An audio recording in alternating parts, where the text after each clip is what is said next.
1 2 start. முதல்ல எண்ணெய் ஊற்றிட்டு கடுகு போட்டுக்கோங்க. கடுகு போட்டுக்கோங்க 2 வாட்டி போட்டுட்டு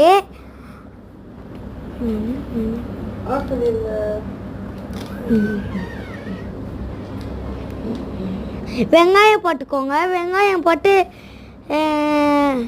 நல்லா பச்சை மிளகா போட்டு நல்லா கிண்டிட்டு அதுக்கப்புறம் கொஞ்சம் சிம்மில் வச்சுருங்க.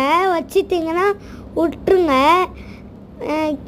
கேரட்டு எல்லாம் போட்டு நல்லா மிக்ஸ் பண்ணிவிட்டு எல்லாம் போட்டுருங்க.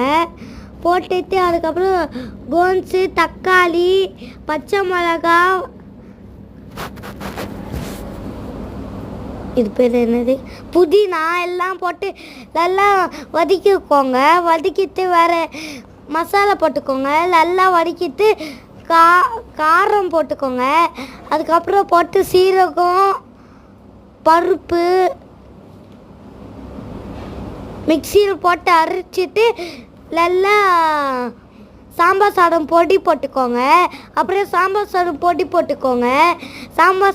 போட்டுக்கோங்க.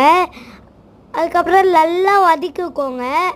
வதக்கிட்டு சிம்மில் வச்சிட்டிங்கன்னா அது வெந்துடும். வெந்துட்டு கொஞ்சம் உப்பு போடுங்க.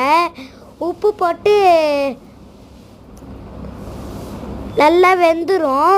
வெந்துச்சுன்னா அரிசி போட்டுக்கோங்க. அரிசி போட்டுக்கோங்க. முதல்ல வேகட்டும். நல்லா தட்டிட்டு அதுக்கப்புறம் நல்லா கலக்குங்க.